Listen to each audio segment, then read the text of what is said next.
Hello, welcome to Literally Books. Today I want to talk about Isaac Asimov's The Caves of Steel. It's a detective story set in the future that features a robot detective. The story was first serialized in Galaxy magazine in 1953, and then the following year in 1954 it actually saw publication as its own novel. And sort of unexpectedly, this book has a lot to say about robots displacing humans in the workplace, which is way more pertinent than I thought it was going to be when I started reading this book. And before I get into it, I just want to say thank you to Liminal Spaces. They're doing a really generous mention of this channel and me on their video, their Friday update video that they did last week. I really appreciate it. It was super kind. And I really enjoy that channel. I really enjoy the Liminal Spaces channel and the perspective they have.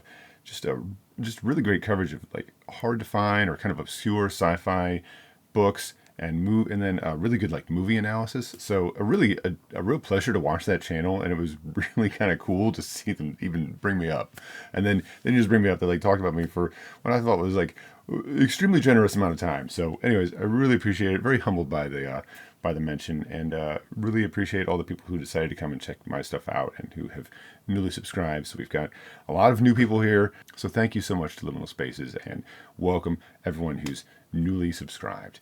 And if you're watching this and you're not, then you could consider subscribing if you find something that I'm doing enjoyable and that you'd like to see more of. And liking, of course, always helps. We're just going to go right into the synopsis of the story. In the future, humanity has gone into space. They've colonized other planets, and robots are a feature of human society that is not a new thing anymore. Back on Earth, things are not so great. It's overpopulated, sitting somewhere around 8 billion humans. Even though the population is supposed to be controlled, it's still growing. And so the only solution was to move everyone into giant cities. Cities so large that our own cities are not even considered cities by their new standards. The cities are completely enclosed. That's sort of where we get the caves of steel from. Filtered air is pumped in. Water treatment is a major undertaking, and considerable amounts of energy and effort are simply put into making enough food to support the population.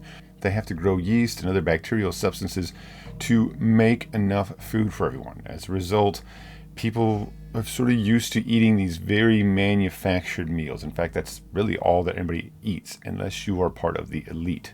And even something as simple as eating out of your regular dining hall can cause a major interruption, meaning that anybody else might not get their pudding. Or, I guess, they might not get their regular meal. They're free choice, right? They have to get the base level kind of gruel or millet or whatever equivalent you want to use. They have to get the base level food if too much interruption happens, because everything has to be perfectly calibrated to make sure that the right amount of food is provided for everyone to keep these cities going. Flying and driving are still used, but for the most part, transportation is by slidewalks. These sidewalks that are like giant conveyors that are usually tiered, a slow conveyor to start, then you step onto faster and faster conveyors until they're moving extremely quickly. And gangs of teenagers even play a sort of game on these slidewalks, trying to lose each other and to see who can get from point A to point B first. All this requires massive amounts of power, and even the slightest interruption of an hour is more than most cities can endure. Elijah is a detective who hopes for a higher classification someday so that he can provide better meals and living quarters for his family. The commissioner calls Elijah in because there's been a murder. Now, spacers are the colonists that broke away from Earth and formed their sort of own organization. Spacers live a life of luxury, they're not overpopulated, and they make extensive use of robots. They're also sort of seen as clean freaks to the people of Earth.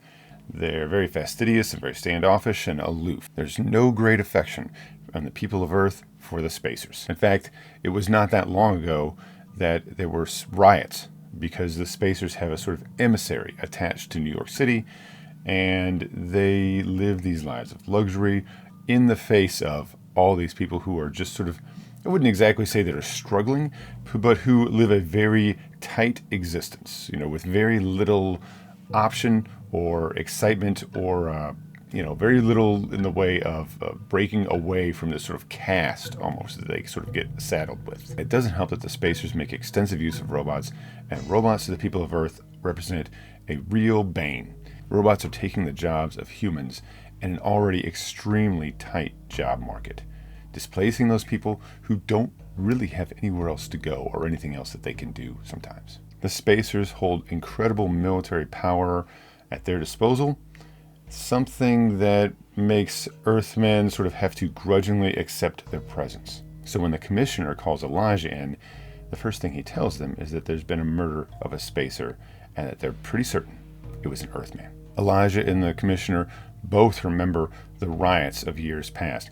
They know keenly the sort of animosity that the Earth people have for spacers. It doesn't help that the spacer who was murdered is an extremely prominent figure. The commissioner was scheduled to meet him only an hour after he was found murdered. The whole mess has fallen into the commissioner's lap. The spacers, for their part, are holding back an intense reaction and an announcement of this murder to see if the commissioner and the police force can handle this case and take care of it in a responsible and even-handed way.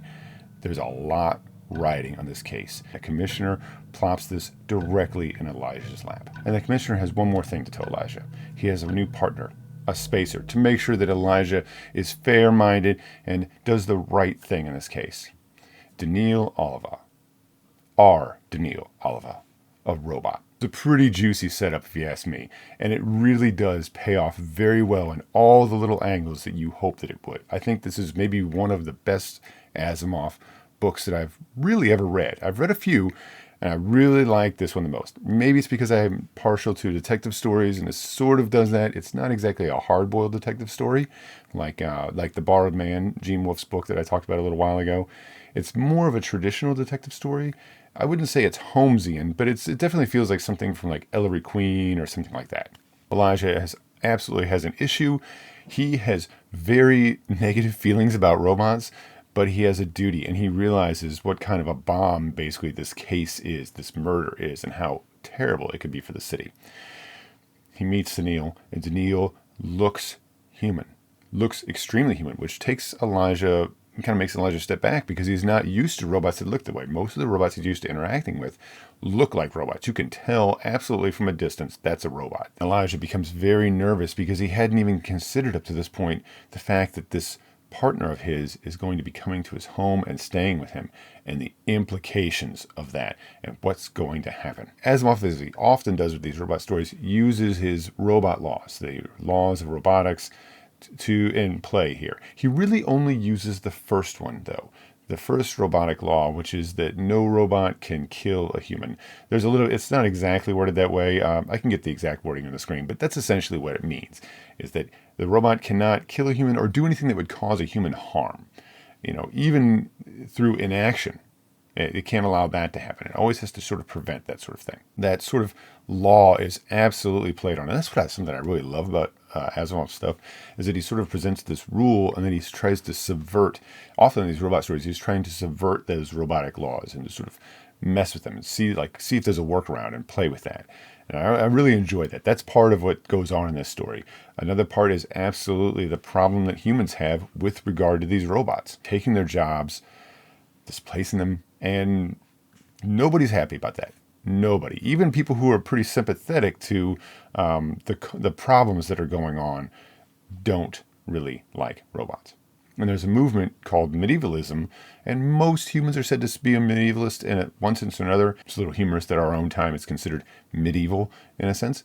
But this sort of back to the soil, to get away from this sort of cave-like life that humans currently have, to get away from robots taking their jobs, to get away from everything being manufactured. And one of the very first scenes with Elijah and Daniil as they go towards Elijah's home is sort of preventing a riot at a shoe store where robot workers have been put into place by government mandate. Right away, it seems as though Daniil is prepared to break the first law of robotics. It really pans out well.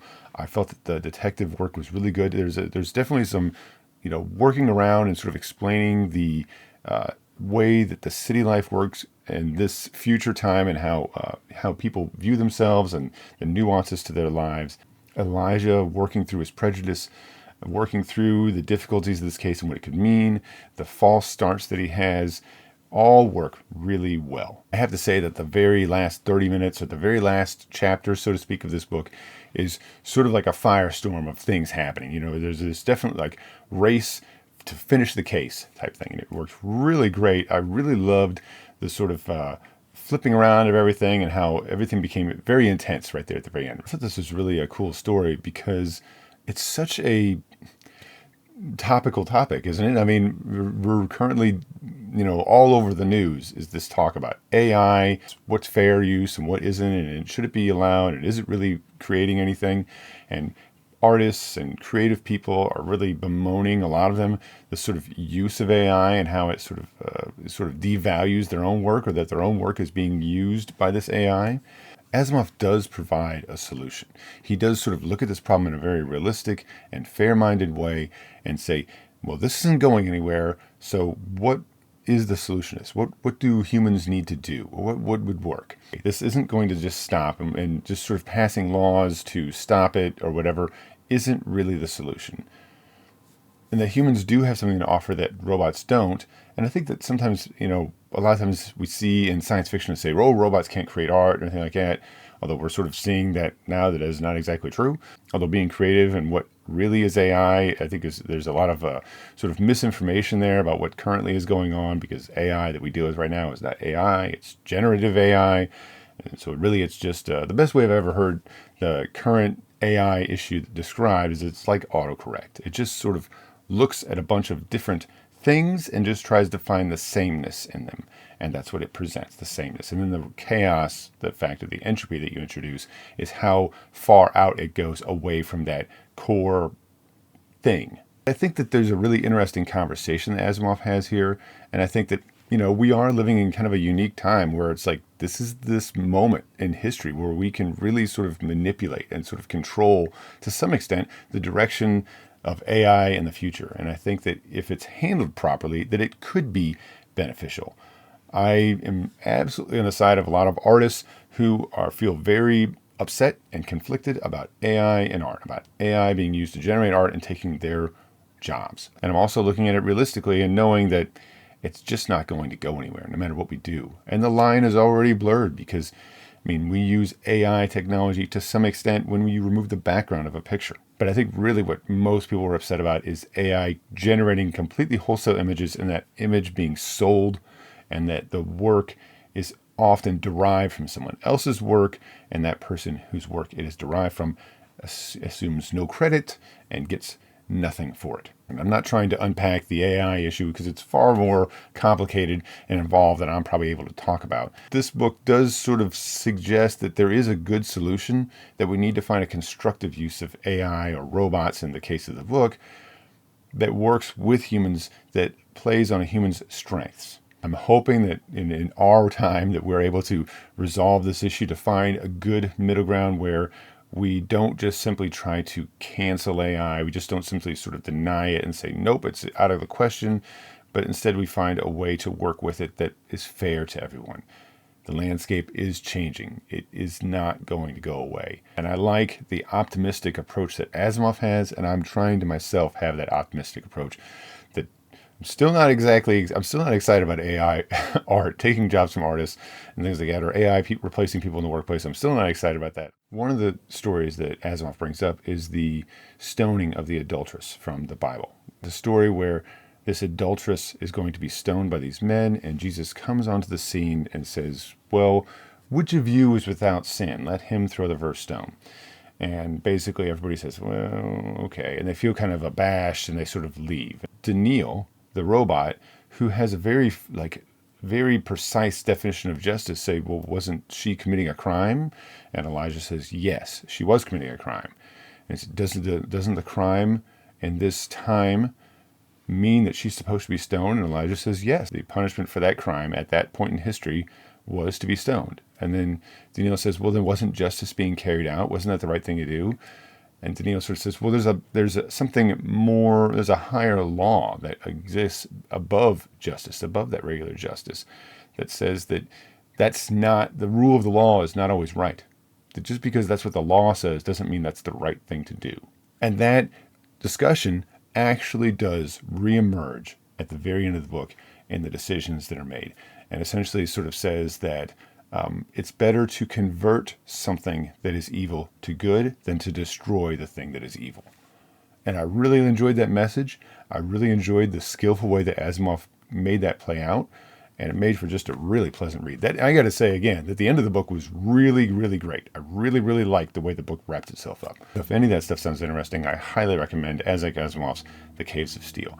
Really excellent detective work, science fiction work, and something that's actually talking about real issues that we're having right now. It's just an interesting, forward-thinking book. And that's something I love about science fiction. Science fiction that actually has something interesting to say, that isn't just sort of a dystopia. That's all for today. Thank you very much for watching. My name is Virgil, and this is Literally Books.